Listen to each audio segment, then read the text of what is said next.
¿Qué tal, mis hermanos? Es un gusto estar con ustedes en este día sábado en el repaso de esta lección número 8 que estamos haciendo en tiempo de reunión, la misma lección que estudiaban nuestros pioneros adventistas y vamos a continuar con el repaso en realidad porque a mí me toca esta segunda parte después del hermano y vamos a ir repasando algunos puntitos que he podido resaltar en lo que leí en la semana que me gustaron muchísimo. Y el primero es en cuanto a la experiencia, especialmente de Daniel en este caso, en un momento límite. Si bien también tenemos el ejemplo de los amigos de Daniel, ¿no es cierto?, en el horno de fuego, también tenemos el ejemplo de Daniel en el foso de los leones. Pero yo estoy haciendo referencia al castigo y este castigo para ellos, este momento límite, vino por una situación en común que tiene que ver con la adoración. En ambas oportunidades se exigía una adoración diferente al Dios en el que ellos creían. Y lo importante no es leer simplemente la historia como una historia en sí, sino poder sacar todas las lecciones para que cuando la historia se repita podamos tener aprendidas esas lecciones y saber cómo poder salir adelante. El primer texto que vamos a buscar es Daniel capítulo 6, versículo 10. Y el contexto de este texto es que había ciertos dirigentes políticos que a Daniel lo odiaban por su celo hacia Dios y entonces se engañaron al rey para que firme un decreto de que cualquiera que adorare o que orare simplemente a un Dios que no sea al rey en ese tiempo específico iba a ser lanzado al foso de los leones. Y entonces acá la palabra de Dios nos dice: cuando Daniel supo que el documento estaba firmado, entró en su casa y con las ventanas de su recámara abierta hacia Jerusalén, se hincaba de rodillas 3 veces al día y oraba y daba gracias a su Dios como lo solía hacer antes.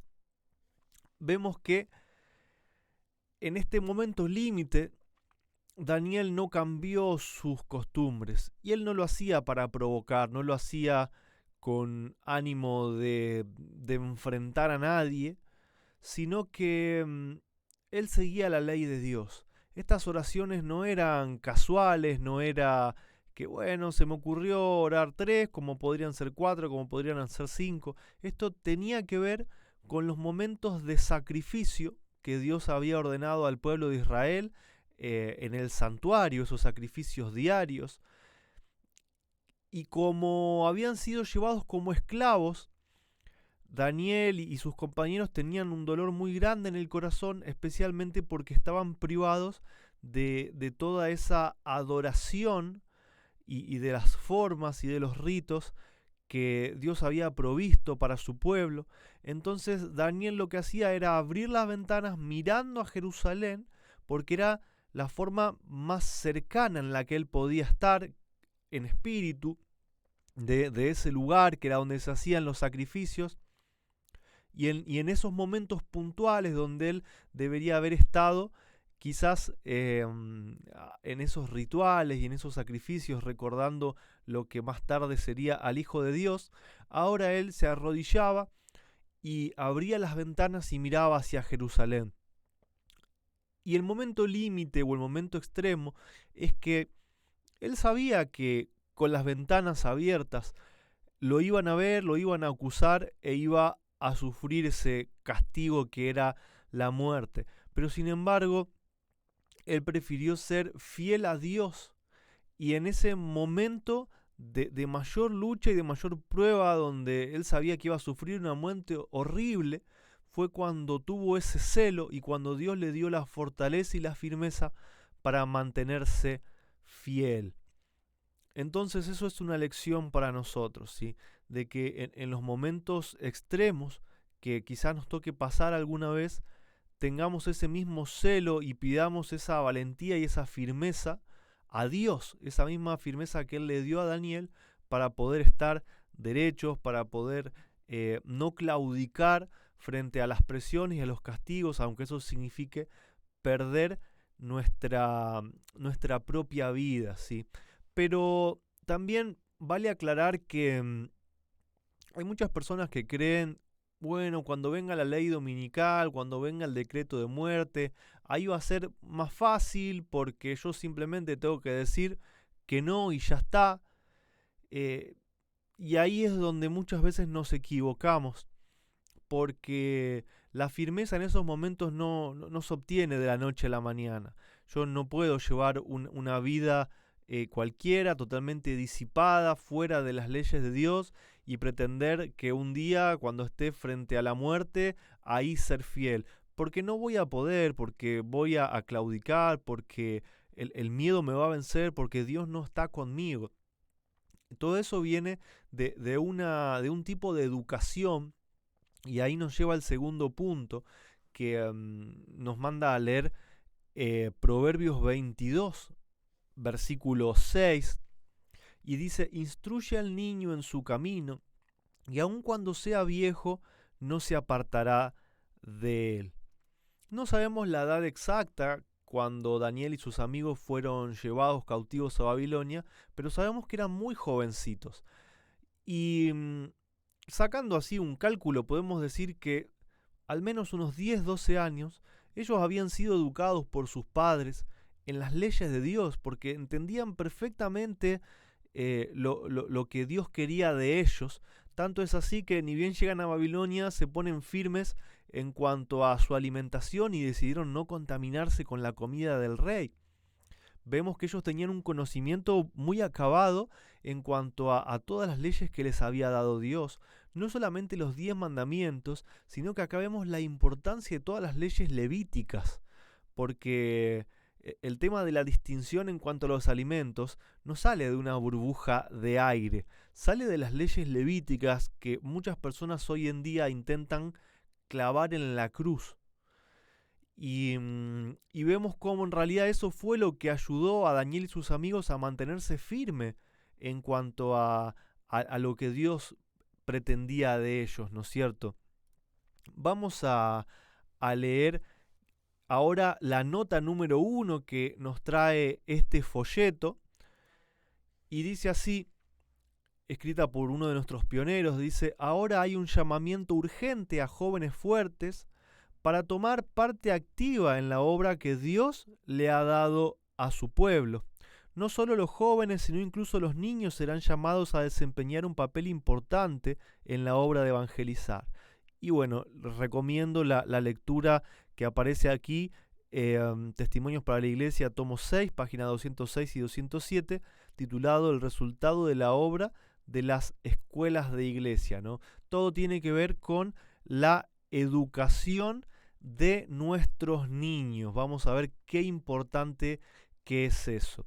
Ahora los voy a invitar a buscar otro texto bíblico que se encuentra en capítulo 15, versículo 14, y también vamos a leer la nota número 2 del folleto. Pablo, el apóstol Pablo, en Romanos escribe: pues lo que fue escrito anteriormente fue escrito para nuestra enseñanza, a fin de que por la perseverancia y la exhortación de las Escrituras tengamos esperanza. Entonces, todo lo que fue escrito es para que nosotros aprendamos, no es simplemente para entretenernos. Es la reflexión que hacía también al comienzo, ¿no es cierto? Y la nota número 2 comienza diciendo: el trabajo que acompaña al mensaje del tercer ángel para preparar un pueblo para la venida del Señor consiste en hacer clara la ley natural y exhortar a que se la obedezca. ¿Qué es la ley natural? Lo que nosotros podemos ver día a día. Si yo no me lavo los dientes se me pudren y se me caen. Esa es la ley natural. Si yo como demasiados dulces, seguramente me voy a descomponer del estómago. Esa es la ley natural.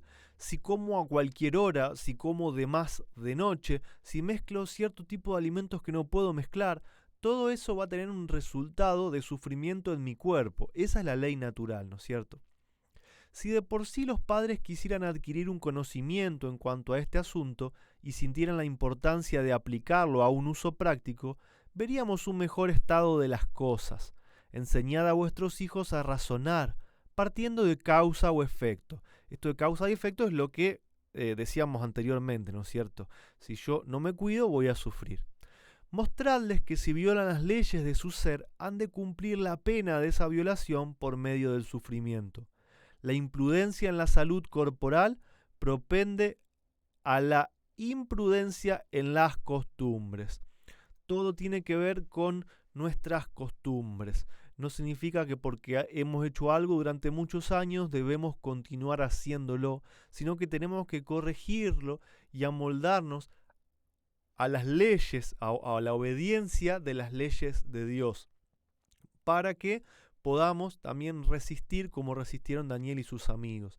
No fue casualidad que a ellos 4 se les haya dado dones muy especiales, como Daniel, por ejemplo, la interpretación de sueños, porque todo lo que tiene que ver con el cuidado del cuerpo afecta directamente en la mente. Jamás podemos tener un don de Dios ni escuchar su voz si nuestra mente está totalmente embotada, borracha o cerrada por las malas costumbres de la alimentación, del sueño, de la falta de ejercicio. Continúa la nota 2 diciendo: los padres debieran tratar de despertar en sus hijos interés por el estudio de la fisiología. Los jóvenes tienen que ser instruidos en lo referente a sus propios cuerpos. No os descuidéis de enseñar a vuestros hijos cómo preparar alimentos saludables. Al darles tales lecciones sobre fisiología y el arte de cocinar bien, les estáis dando los rudimentos de alguno de los ramos más útiles de la educación e inculcándoles principios que son elementos necesarios de una educación religiosa. Es sorprendente cómo en la actualidad, y esto no es casualidad, Satanás ha puesto mucho oprobio sobre este tipo de ocupaciones en la vida diaria. Si yo intento a mis hijas enseñarles a cocinar alimentos saludables, a poder hacer su propia ropa, a coser, Satanás le ha hecho creer al mundo que esto es un trabajo totalmente degradante y lo hace especialmente en las mujeres, ¿no?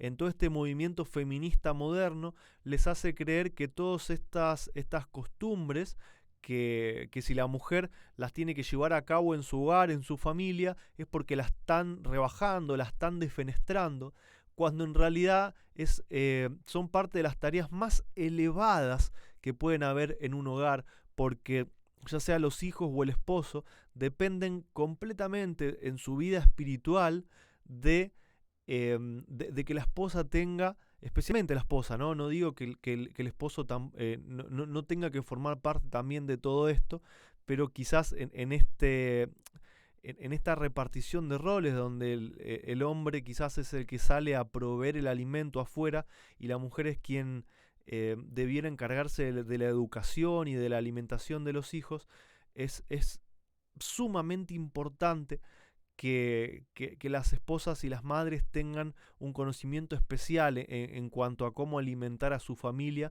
para que después puedan tener una vida espiritual sana, una mente sana para poder comunicarse con Dios. No dejémonos engañar, no tenemos que dejarnos engañar por todas estas filosofías modernas que tratan de echar por tierra lo que Dios ya había puesto en sus leyes, ¿no es cierto? Por último, vamos a ver un texto de la experiencia personal de Pablo, que está en 1 Corintios 9:27. Y Pablo dice: más bien pongo mi cuerpo bajo disciplina y lo hago obedecer, no sea que después de haber predicado a otros, yo mismo venga a ser descalificado. Es tremenda el razonamiento que hace Pablo, ¿no es cierto? La reflexión que hace, porque no importa si eres un gran predicador, si has traído muchas almas a Cristo, si en tu vida no está de acuerdo, no estás de acuerdo con todo lo que Dios nos dice en su palabra y hay una vida en obediencia a esas leyes que Dios dio también, aparte de los 10 mandamientos, va a ser imposible mantenerse firme en el tiempo del fin.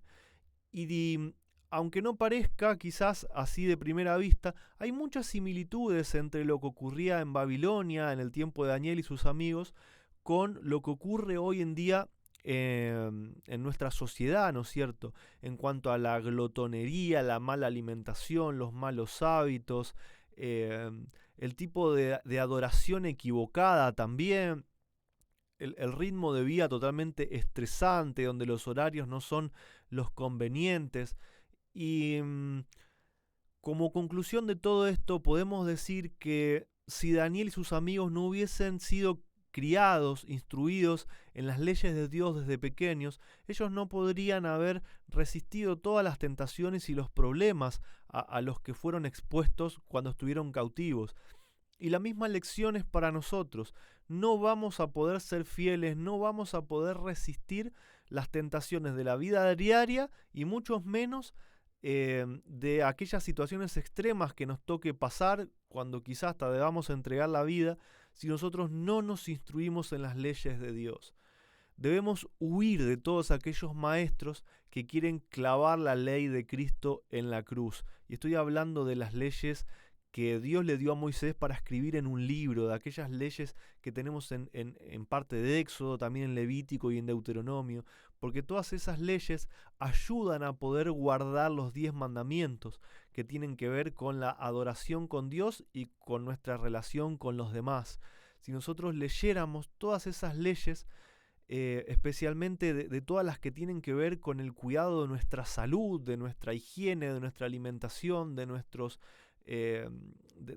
costumbres diarias, podríamos tener una vida mucho mejor, con mucho menos sufrimiento, no veríamos tantas personas con problemas de salud y veríamos muchas mentes más limpias, más brillantes, porque Dios le da dones a todas esas personas que viven de acuerdo a sus preceptos. Así que la invitación de esta lección, o la conclusión de esta lección, es que podamos vivir una vida de acuerdo a los mandamientos de Dios, que veamos el ejemplo de Daniel, de sus amigos, estos consejos que también nos da el apóstol Pablo, para que podamos estar firmes en aquel día cuando quizás la situación se ponga muy difícil, y para que podamos estar firmes, yo creo también, en cada uno de los pequeños momentos de el día a día. Bendiciones, hermanos, y hasta la próxima.